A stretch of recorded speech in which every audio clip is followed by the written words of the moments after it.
أعوذ بالله من الشيطان الرجيم بسم الله الرحمن الرحيم يسألونك ماذا أحل لهم قل أحل لكم الطيبات وما علمتم من الجوارح المكلبين تعلمونهن مما علمكم الله فكلوا مما أمسكن عليكم واذكروا اسم الله عليه واتقوا الله إن الله سريع الحساب اليوم أحل لكم الطيبات وما طعام الذين أوتوا الكتاب حل لكم وطعامكم حل لهم والمحسنات من المؤمنات والمحسنات من الذين أوتوا الكتاب من قبلكم إذا آتيتموهن أجورهن محسنين غير مصافحين ولا متخذي أخدان ومن يكفر بالإيمان فقد حبط عمله وهو في الآخرة من الخاسرين يا أيها الذين آمنوا إذا قمتم إلى الصلاة فاغسلوا وجوهكم وأيديكم إلى مرافق وامسحوا برؤوسكم وأرجلكم إلى الكعبين وإن كنتم جنبا فاتحروا وإن كنتم مرضى أو على سفر أو جاء أحد منكم من الغائط أو لمستكم النساء فلم تجدوا ماء فتيمموا فصعيدا طيبا فامسحوا بوجوهكم وأيديكم منه يريد الله ليجعل عليكم من حرج ولكن يريد ليطهركم وليتم نعمته عليكم لعلكم تشكرون واذكروا نعمة الله عليكم وميثاقه الذي وثقكم به إذ قلتم سمعنا وأطعنا واتقوا الله إن الله عليم بذات الصدور صدق اللہ العظیم.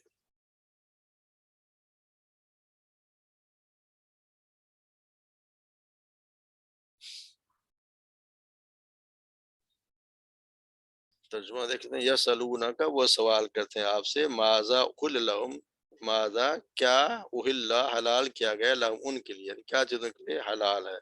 قل کہہ دیجئے احل لکم تمہارے لیے حلال کیا گیا طیبات ہر پاکیزہ چیز تمہارے لیے حلال کر دی گئی ہے وما علمتم اور وہ جسے علمتم من الجوارح جسے تم سدھاؤ من الجوارح جسے تم یعنی سدھاؤ یا سکھاؤ من الجوارح شکاری جانوروں کو مکلبین سے تم شکار سکھانے والے ہو تعلمونہن جو تم نے سکھائے وہ انہیں مما علمکم اللہ اس میں سے جو سکھایا تمہیں اللہ نے جو شکاری جانور تمہارے شکار کریں وہ تمہارے حلال فَكُلُوا پر کھاؤ مما امسکنا علیکم اس میں سے جو امسکنا تھام رکھیں وہ یعنی جو جانور تھام رکھیں تمہارے لیے پکڑ کے رکھیں علیکم تمہارے لیے وَاذْكُرُوا اسْمَ اللَّهِ علیہ اور اللہ کا نام لو ان پر اللہ کا نام لو اس پر یعنی شکار چھوڑتے اس سے پہلے اللہ کا نام لو وَاتَّقُوا اللَّهَ اور اللہ سے ڈرو اللہ کا تقوی اختیار کرو ان اللہ سریع الحساب اللہ تعالیٰ جلد حساب لینے والا ہے یا حساب لینے میں تیز ہے الیوم آج کے دن احل لکم الطیبات حلال کر دی گئی تمہارے لیے تمام پاکیزہ چیزیں وطعام الذین وطعام اور وہ کھانا الذین اوتوا الکتاب ان لوگوں کا جنہیں دی گئی کتاب حل لکم حلال ہے تمہارے لیے وطعامکم اور تمہارا کھانا حل لہم حلال ہے ان کے لیے والمحسنات من المؤمنات اور پاک دامن مومن عورتوں والمحسنات من الذین اوتوا الکتاب اور پاک دامن یا آزاد ان لوگوں کی عورتیں جنہیں کتاب دی گئی من قبلکم تم سے پہلے اذا آتیتموہن جب تم ادا کر دو انہیں اجورہن اس کے حق مہر محسنین شادی کرنے والے ہو نکاح میں لانے والے ہو غیر مصافحین نہ کہ بدکاری کرنے والے ولا متخذی اخدان، نہ ہی چوری چھپے آشنائیاں کرنے والے، ومن یکفر، اور جو کوئی کفر کرے گا، بالایمان، ایمان کے بعد ایمان سے، فقد، پس یقیناً، حابط عملہ، اس کے ضائع ہو گیا اس کا عمل، اس کا عمل حابط ضائع ہو گیا، وہو فی الآخرتی، اور وہ آخرت میں من الخاسرین، خسارہ پانے والوں میں سے ہوگا۔ یا ایھا الذین آمنوا، اے ایمان والو، اذا قمتم، جب تم کھڑے ہو یا جب تم ارادہ کرو، الی الصلاۃ، نماز کا، فاغسلوا، تو دھو لیا کرو، وجوہکم، اپنے چہروں کو، وایدیکم الی المرافق، اور اپنے ہاتھوں کو المرافق یعنی کہ پونچوں تک، وامسحوا برؤوسکم، اور مسح کرو اپنے سروں کا، وارجلکم الی الکعبین، اور دھو لیا کرو اپنے پیروں کو، الی الکعبین، گھٹنوں، ٹخنوں سمیت، وَإِن كُنتُمْ جُنُبًا، اور اگر ہو تم جنب کی حالت میں، فَطَّهَّرُوا، پرتو طہارت حاصل کرو یعنی غسل کرو، وَإِن كُنتُمْ مَرْضَىٰ، اور اگر ہو تم مریض، أَوْ عَلَىٰ سَفَرٍ، یا ہو سفر پہ، أَوْ جَاءَ أَحَدُكُم مِّنكُمْ، اور جو کوئی آیا ہو تم میں سے کوئی، من الغائط، بیت الخلاء سے، بیت حاجت کے بعد، أَوْ لَمَسْتُكُمُ النِّسَاء، یا تم نے چھوا ہو عورتوں کو، فَلَمْ تَجِدُوا مَاءً، پس تم نہ پاؤ پانی، فتیمم کر لو، سعیدن طیبہ، پاک مٹی سے، فامسحوا وجوہکم، اور مسح کرو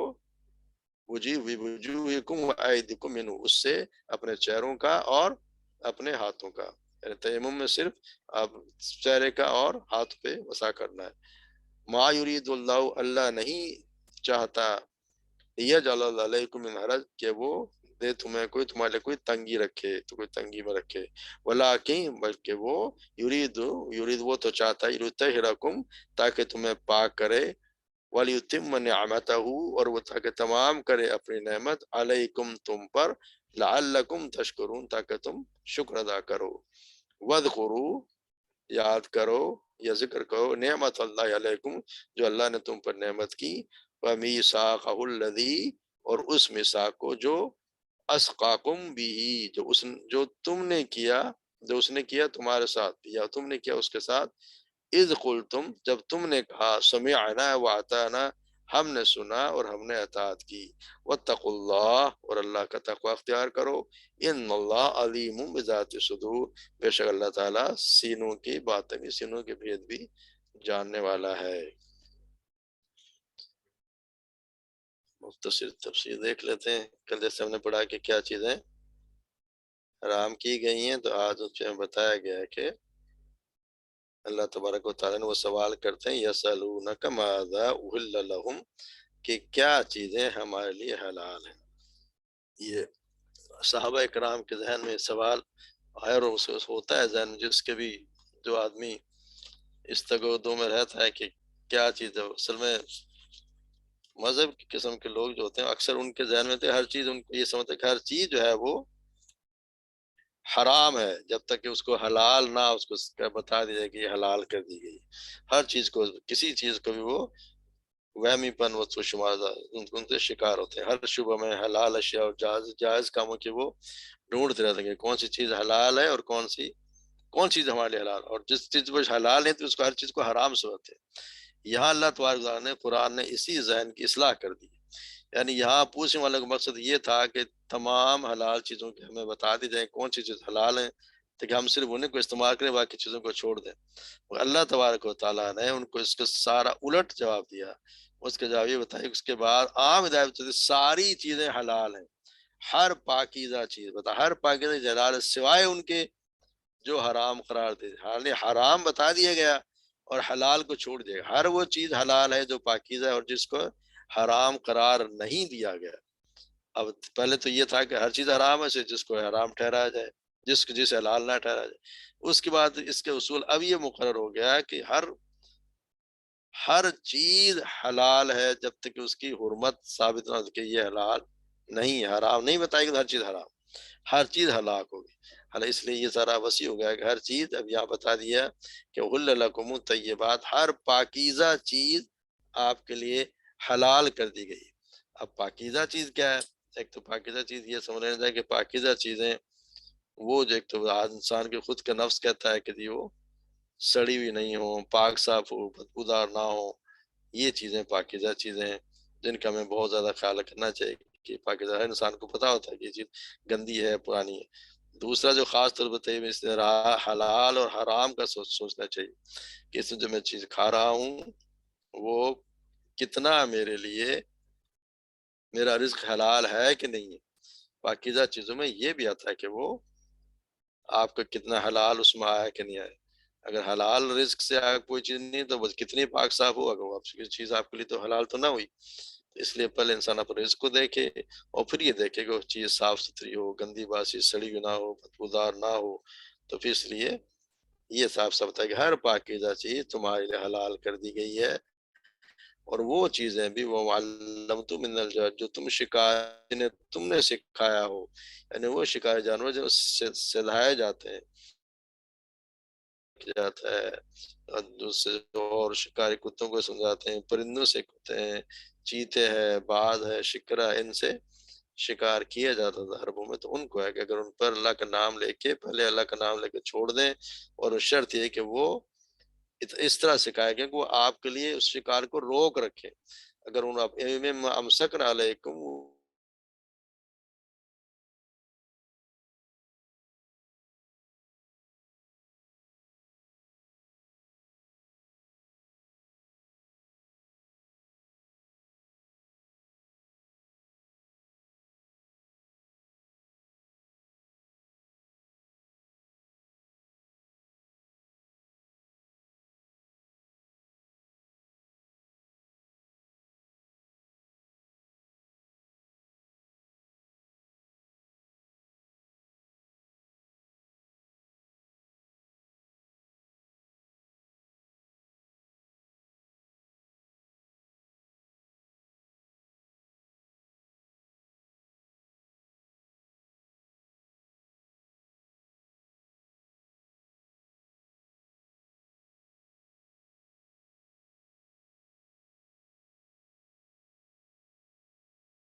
جی نیٹ چلا گیا تھا۔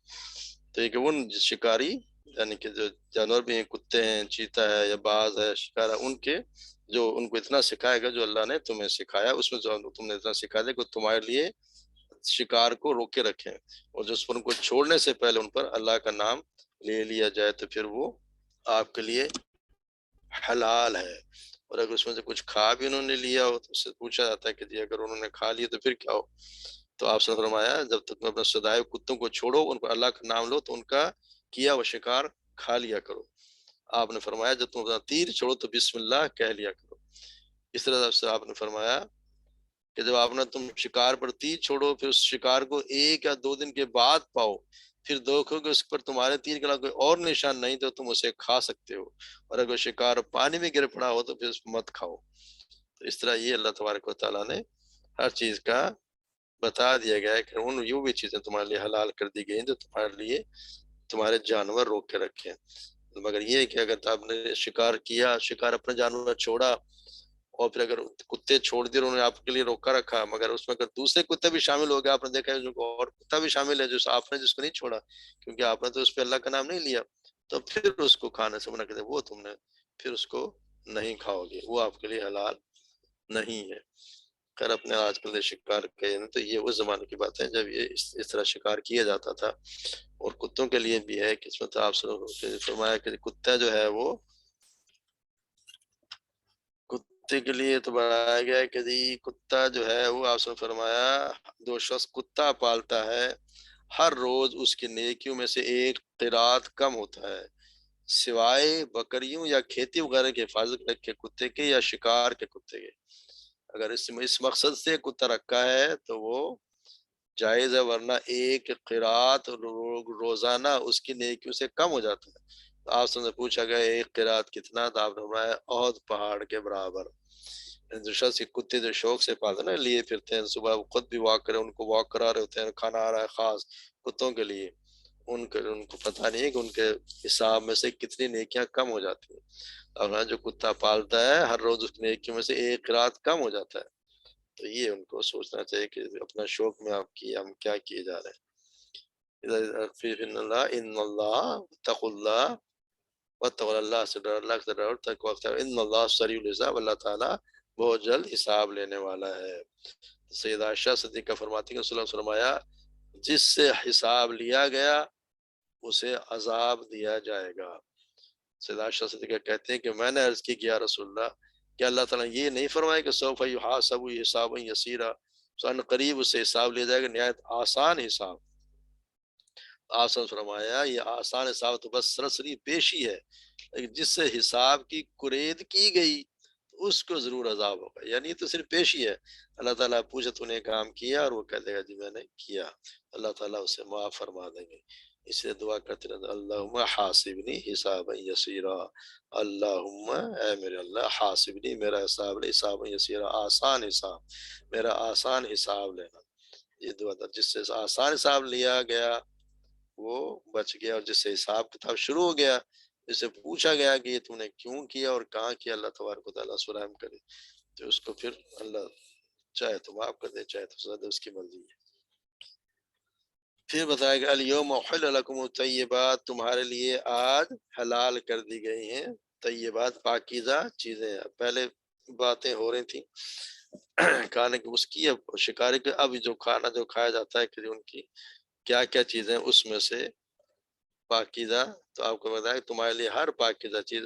حلال کر دی گئی ہے، اور وہ کھانا بھی جو اہل کتاب کا ہے حلال ہے تم پر. یعنی اہل کتاب جو کھانا اہل کتاب کے بھی کھانے ہمارے لیے حلال ہے، مگر اس کی شرط ہے کہ کیا کیا چیزیں حلال ہیں اور کیا نہیں ہیں. تو اس کے لیے ضروری ہے کہ پہلے دیکھنا چاہیے کہ اہل کتاب کی چیزوں میں ہے مسئلہ کیا ہے. اگر ان کی چیزیں اسی نظریے کے تحت ہیں، اگر اس پر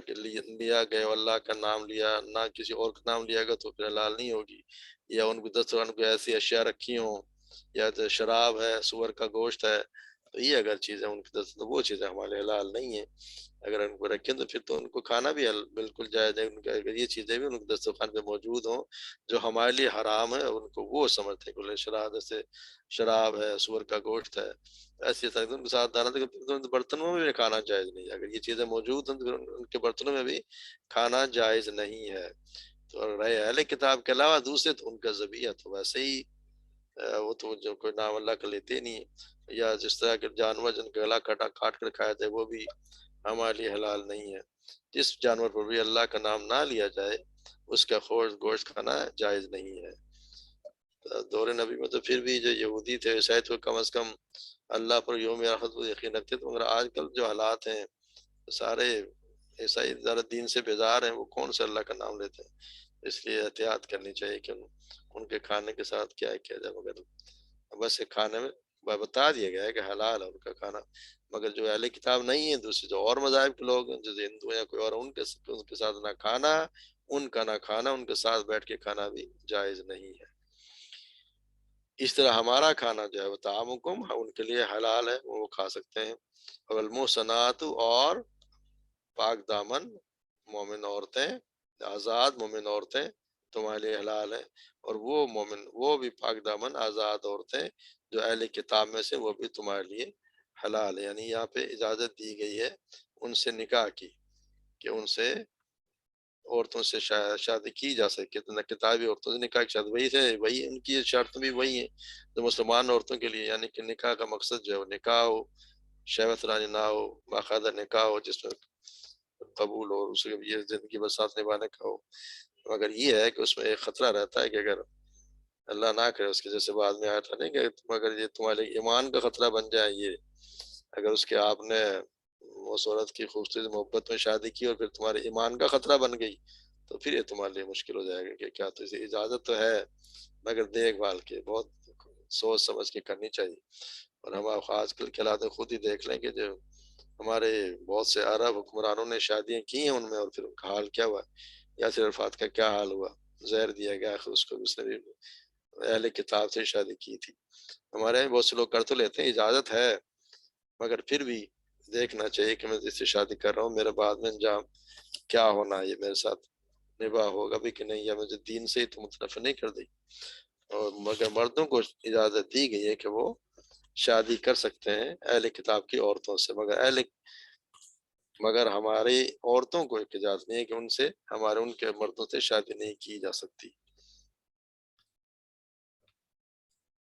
والمحصنات من المسلمات الكتاب من قبل وإذا آذيتم، جب تم اس کے آلات شرائط وہی ہیں، جب تم ان کے حق مہر ان کے ادا کر دو اور تمہارا ارادہ نکاح کرنے والا ہو، نہ کہ غیر آشنائیں کرنے والا یا بے حیا کرنے والا۔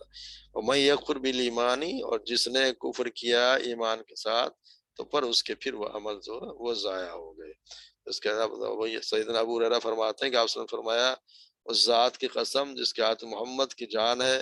اس زمانے کے یعنی اب سے قیامت تک کوئی یہودی یا نصرانی یا کوئی اور دین والا میرے متعلق سنے اور میری لائی ہوئی شریعت پر ایمان لائے بغیر مر جائے تو دوزخی ہے۔ تو یہاں یہ بھی ہے، اس کے لیے بھی ہے کہ اس نے ایسے عورت سے شادی کی جس اہل کتاب سے، اور پھر اپنے ایمان سے بھی گیا، کہ مرد کو شادی کی اجازت بھی اس لیے دی گئی ہے کہ پھر بھی مرد جو ہے وہ ڈومینیٹ ہوتا ہے، تو وہ عورت اس کا کم امکان ہے کہ وہ ہوتا ہی ہے کہ پھر اسی کی اولاد ہوگی، اور عورت شاید اس کو دیکھے اس کے دین میں یعنی اسلام لے آئے، اور اس کے اولاد بھی مسلمان ہی ہوگی، غیر مسلم نہیں ہوگی۔ اس لیے مردوں کو دی گئی، اور لیکن عورتوں کی اجازت نہیں ہے۔ مگر آج کل کے حالات میں عورتیں کافی ڈومینیٹ بھی ہیں اور حالات بھی دوسرے ہیں، تو بہت احتیاط کرنی چاہیے۔ پھر آتے یا ایھا الذین آمنوا اذا قمتم الصلاۃ فاغسلوا وجوہکم وایدیکم۔ اب جو ہے وہ طہارت کے بعد، یعنی کہ جو نفسانی طہارت تھی اس کے بعد اب جسم کی طہارت کے متعلق احکامات بیان ہو۔ جسم کی طہارت میں سب سے پہلے یہاں پہ وضو کے متعلق بتایا گیا کہ وضو نے کس طرح کرنا ہے۔ ایک تو اس سے پہلے حضرت کا آپ صلی اللہ علیہ وسلم فرمایا کہ سیدنا ابو ہریرہ فرماتے ہیں کہ آپ صلی اللہ علیہ وسلم فرمایا میری امت کے لوگوں کو قیامت کے دن اس حال میں پکارا جائے گا کہ وضو کی وجہ سے ان کے چہرے اور ہاتھ پاؤں روشن ہوں گے۔ سوچو تم میں سے جو شخص اپنی روشنی بڑھانے کی طاقت رکھے تو ایسا ضرور کرے، یعنی کہ جب وہ اپنے ہاتھ پاؤں اچھی طرح دھوئے، کونیوں تک ہاتھ کو اچھی طرح دھوئے، یہ کیونکہ یہ قیامت کے دن چمکتے ہوں گے، اور اسی سے نبی صلی اللہ علیہ وسلم ہمیں پہچانیں گے کہ میری امتی ہیں، اور ہم کوئی پہچانے، ہماری پہچان یہ ہوگی کہ ہمارے ہاتھ پاؤں سے پوچھا گیا کہ یا رسول اللہ آپ ہمیں کیسے پہچانیں گے؟ تو آپ نے فرمایا کہ کیا بہت سے کھڑے ہوں گھوڑے اور اس میں کچھ چمکتا ہوا یا جس میں سفید نشان تم پہچانے نہیں جائے گا، تو لوگوں نے کہا یار بالکل، تو نے کہا کہ میری امت کے لوگوں کے وضو کے نشانات، نماز کے نشانات یہ چمک رہے ہوں گے، میں بس میری امت کو اس سے پہچانوں گا۔ اس طرح آپ صلی اللہ علیہ وسلم فرمایا جب کوئی مسلمان یا پھر مومن بندہ وضو کرتا ہے تو جب اپنا چہرہ دھوتا ہے تو پانی کے ساتھ یا پانی کے آخری قطرے کے ساتھ اس کے چہرے سے تمام خطائیں نکل جاتی ہیں، تو اس کی آنکھوں سے سرزد ہوتی ہے۔ پھر جب اپنے ہاتھ کو دھوتا ہے تو پانی کے ساتھ یا فرمایا پانی کے آخری قطرے کے ساتھ اس کے ہاتھوں سے تمام گناہ نکل جاتے ہیں جن کا اس کے ہاتھوں نے ارتکاب کیا۔ اور جب اپنے پاؤں کو دھوتا ہے تو پانی کے ساتھ یا پانی کے آخری قطرے کے ساتھ تمام گناہ نکل جاتے ہیں جن کی طرف اس کے پاؤں چل کر گئے، یہاں تک کہ وہ گناہوں سے پاک ہو جاتا ہے۔ تو وضو کو بہت اہتمام سے بہت اچھی طرح کرنا چاہیے۔ وضو کا بہت جیسے شروع میں وضو کے لیے یہ جو چیزیں آ رہی ہیں اللہ تبارک نے یہ جو بتائیں یہ تو فرائض ہیں، اللہ نے بڑے بڑے فرائض بتائے تھے، مگر اصل میں وضو جو آپ صلی اللہ علیہ وسلم کا طریقہ جو نے سنت بتائی اس طریقے سے وضو کرنا چاہیے۔ یا ایھا الذین، اے لوگو جو ایمان لائے ہو، اذا قمتم جب تم ارادہ کرو یا تم کھڑے ہو نماز کے لیے، فاغسلوا وجوہکم تو اپنے چہروں کو دھو لیا کرو، وایدیکم الی المرافق اور اپنے ہاتھوں کو گٹھوں تک، یعنی کہ ان میں بھی یہ شامل ہے اوپر تک دھونا۔ فامسحوا برؤوسکم اور مسح کرو اپنے سروں کا، وارجلکم اور اپنے پیروں کو، الی الکعبین ٹخنوں تک، یعنی ٹخنوں سمیت۔ ارجلکم یہ ارجلکم اس سے وغسلوا وارجلکم اپنے یعنی دھونے ہیں، یہاں پہ بھی دھونے کے لیے اپنے پاؤں کو اپنے پاؤں کو ٹخنوں سمیت دھو لیا کرو، مگر مسا جو ہے وہ سر کا ہے۔ یعنی یہ چیزیں وضو کے لیے فرض ہیں، چہرے کا دھونا، پاؤں کو دھونا، ہاتھوں کا دھونا اور سر کا مسا کرنا۔ وَإِن كُنتُمْ عَلَىٰ جُبُرٍ، پھر یہ تو وضو کے، تو پہلے وضو کے لیے، وضو کے لیے جیسے ہم نے کہا کہ سب سے پہلے بسم اللہ کا پڑھنا ضروری ہے، تو اس کا آپ صلی اللہ علیہ وسلم کا جو، کیونکہ کچھ چیزیں جو آپ صلی اللہ علیہ وسلم نے بتائیں وہ ان کے ساتھ وضو کرنا چاہیے، جتنی اچھی وضو ہوگی پھر نماز، اور ہر نماز کے لیے بھی ضروری ہے، اگر آپ کر بھی سکتے ہیں وضو ہر نماز کے لیے کریں، نہیں تو اگر آپ کا وضو ہے تو آپ ایک وضو سے کئی نماز بھی ادا کر سکتے ہیں۔ تو ایک مرتبہ سیدنا عثمان رضی اللہ عنہ نے پانی کا برتن منگوایا، پھر پہلے اپنی ہتھیلیوں پر 3 بار پانی ڈال کر انہیں دھویا، پھر دانا ہاتھ برتن میں ڈالا، پھر کلی کی، پھر داغ جھاڑی، پھر 3 بار اپنا منہ دھویا، پھر دونوں ہاتھ کوہنیوں تک 3 بار دھوئے، پھر ایک ہی بار سر کا مسح کیا، پھر دونوں پاؤں ٹخنوں تک 3 بار دھوئے، اور کہا کہ رسول اللہ صلی اللہ علیہ وسلم نے فرمایا، جو کوئی میرے اس وضو کی طرح وضو کرے، یعنی جو آپ نے یہ کر کے دکھائے گا آپ اس طرح وضو کی، جو میرے اس طرح وضو کرے، پھر تحیات الوضو کی 2 رکعتیں اس طرح ادا کرے کہ اس کے دل میں کوئی دنیاوی خیال نہ ہو، تو اس کے پہلے گناہ بخش دیے جائیں گے، یعنی وضو کرنے سے اس کے پچھلے سارے گناہ معاف ہو جائیں گے۔ اور حالانکہ ایک وضو کو بہت اہتمام سے، ایک ہے جو فرائض ہے، ایک دفعہ سے بھی وضو سے ہو جاتا ہے، ایک دفعہ بھی آپ وضو بہات اگر آپ نے کونی تک ہاتھ دھو لیے تو وضو ہو گیا، مگر سنت یہ ہے کہ 3 دفعہ ان کو دھونا چاہیے، اچھی طرح وضو کرنی چاہیے۔ جیسا سیدنا عبداللہ بن عمر بیان کرتے ہیں کہ ایک سفر میں آپ صلی اللہ علیہ وسلم ہم سے پیچھے رہ گئے، پھر آپ نے ہمیں پا لی اس حالت میں کہ نماز کا وقت ہو گیا، تو ہم وضو کرے تھے، ہم جلدی میں وضو کرے، اور ہم جلدی میں اپنا پاؤں پر گیلا ہاتھ پھیر رہے تھے، تو آپ صلی اللہ علیہ وسلم نے ہمیں بلکہ آواز دی، اور انہوں نے آواز دی کہ کہا، ویل للعقاب من النار، یعنی خشک ایڑی والوں کے لیے بربادی ہے، یعنی جن کے پاؤں خشک نہیں آنے چاہیے، یعنی کہ سارا جو اس سے ہر حال میں اس کو گیلا ہونا چاہیے، کوئی بھی حصہ گیلا ہونے سے بچ نہ جائے، خشک نہیں ہونا چاہیے۔ سیدنا عمر بن خطاب بیان کرتے ہیں، ایک شخص نے وضو کیا اور اپنے قدم پر ناخن کے برابر جگہ خشک چھوڑ دی، آپ صلی اللہ علیہ وسلم نے دیکھا تو فرمایا، واپس جاؤ اور اچھی طرح وضو کرو۔ وہ شخص واپس گیا، اس نے دوبارہ وضو کی پھر نماز پڑھی۔ وضو کے لیے بھی وضو کرنا، اچھی طرح وضو، فرصت سے بہت جلدی میں نہ کرے، آرام سے وضو کرے، تو اس کا کرنا بھی ضروری ہے۔ پھر یہ آگے جس طرح بتایا گیا کہ اگر آپ کے پاس پانی نہ ہو، ان تم جنوباً فتحرو، اگر تم جنوبی حالت میں ہو، اور اگر تم پھر طہارت حاصل کرو یعنی غسل کر لو، اور اگر تم مریض ہو یا سفر میں ہو، یا تم اس کو جائے حاجت کر کے آیا ہو، اور یا تم نے عورتوں کو چھوا ہو یا صحبت کی ہو، پھر نہ تم پانی پاؤ، اگر تمہارے پاس پانی موجود نہ ہو، تو پھر جب نے جیسے ہم نے پہلے بھی پڑھا، پھر تیمم کر لو، سعیداً، پاک مٹی سے تیمم کر لو، فامسحوا بوجوہکم وایدیکم منہ، اس سے مسح کرو اپنے چہروں کا اور اپنے ہاتھوں کا، اس سے، یعنی صرف تیمم، صرف آپ نے زمین پہ ہاتھ مارے، ہاتھ جھاڑے، پھر اپنے چہرے پہ اور ہاتھوں پہ، بس اوپر سے مت لیے، آپ کا پورا وضو ہو گیا۔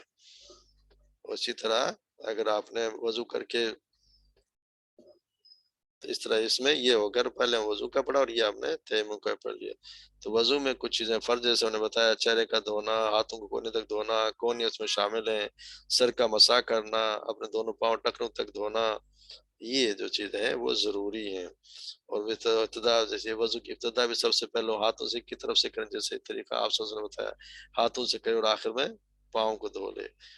جس اعضاء کو دھونے کا قرآن میں ذکر ہے، انہیں ایک بار دھونے سے فرض ادا ہو جائے گا، مگر سنت یہ ہے کہ ان کو 3 بار دھونا چاہیے۔ اسی طرح ہم نے پہلے سب کو بتایا، دائیں ہاتھ پہلے دھویا جائے، پھر بایاں ہاتھ دھویا جائے، انگلی کے درمیان خلال بھی کیا جائے، اور اگر کسی کی داڑھی میں، اگر کہا کرتا کہ داڑھی اگر زیادہ اس کی گھنی ہے تو اس میں خلال کرے، ورنہ اگر چھوٹی داڑھی تو اس کو گجڑوں تک دھونا چاہیے۔ سفر میں یہ ہے کہ وضو سے جرابیں، اگر وضو کر کے اس نے موزے جرابیں پہنی ہیں تو 3 دن تک ان پہنے پہ مسح کیا جا سکتا ہے۔ اور اگر کوئی آدھا شخص زخمی ہو جائے، دھونے سے نقصان کا خطرہ ہو، تو اس پر پٹی باندھ کر اس پر بھی مسح کیا جا سکتا ہے۔ تو اللہ تبارک و تعالیٰ نے اتنی آسانی ہمیں دی ہے۔